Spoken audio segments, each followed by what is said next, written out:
प्रिय विद्यार्थियों, आज हम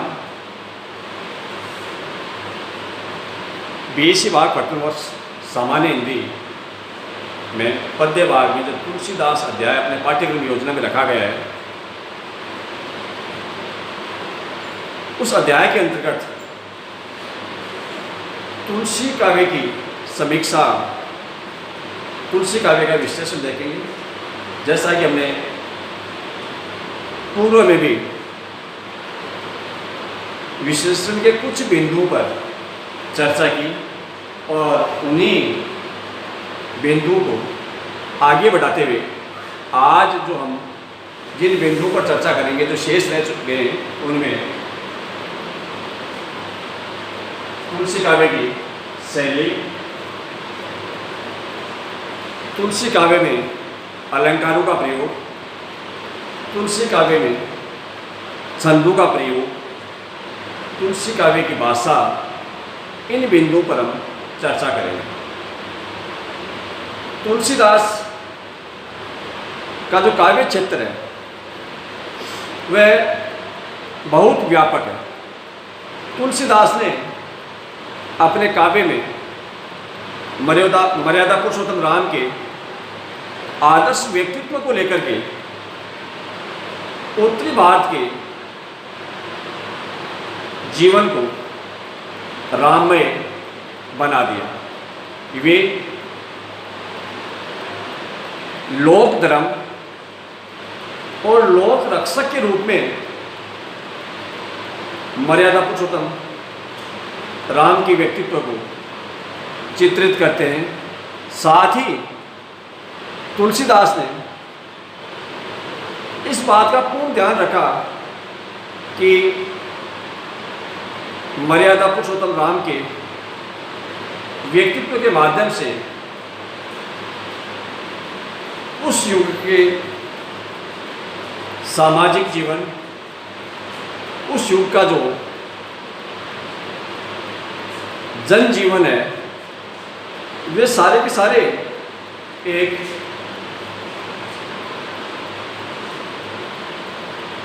विकास के पथ पर, विकास के मार्ग पर अग्रसर हो और आडंबरों से विहीन हो। तुलसी का काव्य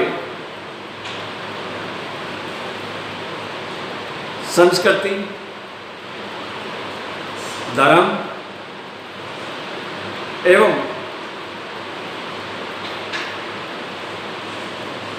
साहित्यिक गतिविधियों से पूर्णता लिए हुए। तुलसी के काव्य की विशेषता देखते समय हम देखेंगे कि तुलसी उस समय की जो काव्य शैलियाँ थी, उन काव्य शैलियों का पूर्ण प्रयोग अपने काव्य ग्रंथों में किया है। उदाहरण के लिए छप्पे पद्धति, गीति पद्धति, सवैया पद्धति, सूक्ति पद्धति और प्रबंध पद्धति, इन सभी शैलियों का, इन सभी पद्धतियों का अपने काव्य ग्रंथों में प्रसंगवश चित्रण किया है, प्रयोग किया है।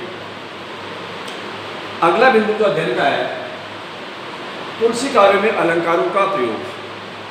तुलसीदास ने अपने रचनाओं में पांडित्य प्रदर्शन और चमत्कार प्रदर्शन के लिए अलंकारों का प्रयोग नहीं किया। वे बाहुओं का उत्कर्ष दिखाने के लिए अलंकारों का प्रयोग करते हैं। पात्रों एवं वस्तुओं के रूप और गुणों का चित्रण करने के लिए अलंकारों का प्रयोग करते हैं। या हम सार रूप में कहें तो तुलसी ने अलंकारों का जो प्रयोग किया है वो सहज रूप से किया है। कहीं काव्य को बोझिल या चमत्कार प्रदर्शन के लिए उन्होंने अलंकारों का प्रयोग नहीं किया।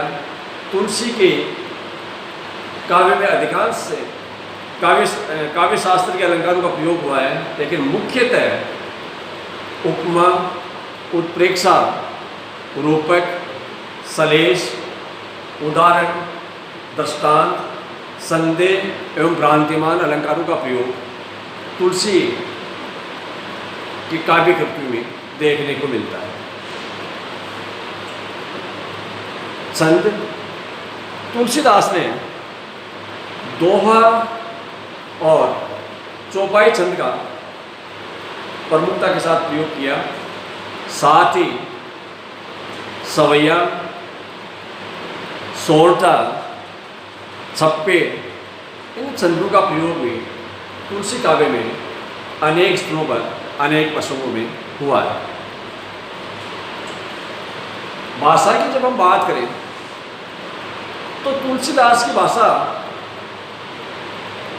जितनी लौकिक है उतनी ही शास्त्रीय भी है। मुख्यतः तुलसी की काव्य रचनाओं में अवधी भाषा की प्रधानता है, लेकिन अवधी के साथ साथ भोजपुरी, बुंदेलखंडी, संस्कृत की तत्सम शब्दावली, राजस्थानी के शब्द और कहीं कहीं पर में फारसी शब्दावली का प्रयोग भी देखने को मिलता है। तुलसी जिस युग में काव्य साधना कर रहे थे उस युगीन परिस्थिति के अनुसार परिमार्जित भाषा का प्रयोग किया, सहज और यथासंभव सरल शब्दावली का प्रयोग किया। साथ ही साथ तुलसी ने जन भाषा का प्रयोग करते हुए उस समय के उत्तरी भारत के जन समुदाय को मर्यादा पुरुषोत्तम राम के व्यक्तित्व, उनके आदर्शों से सुपरिचित करवाया। प्रिय विद्यार्थियों, यदि हम तुलसी काव्य की समीक्षा देखते हैं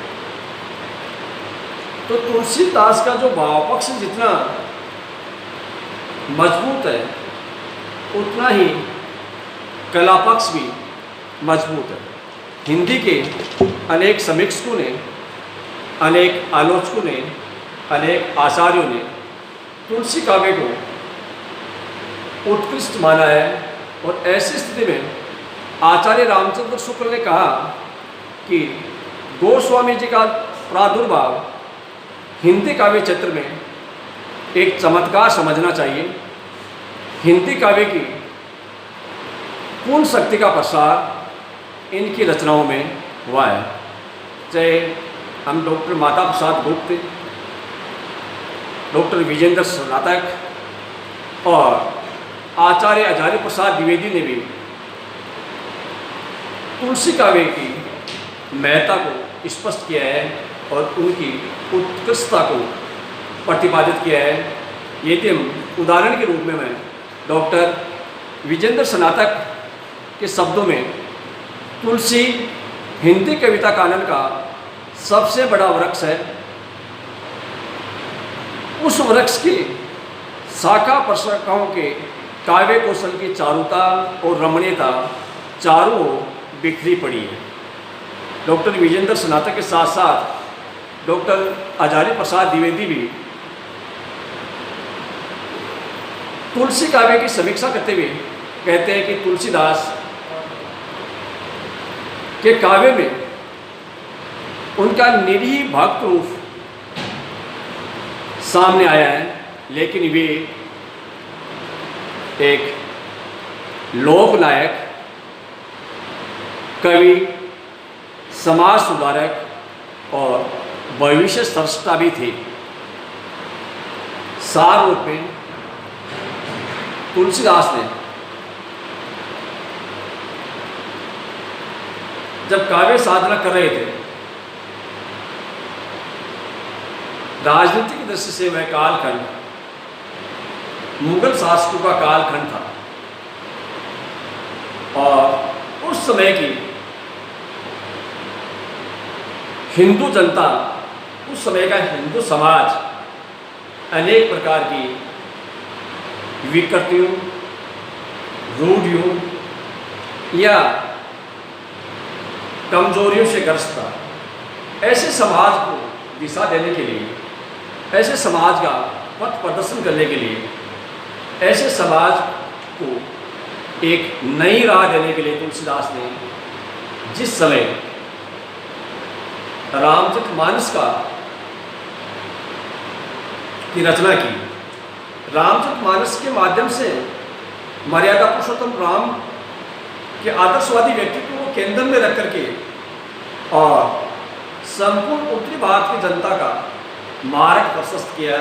और रामचरितमानस की लोकप्रियता आज भी हम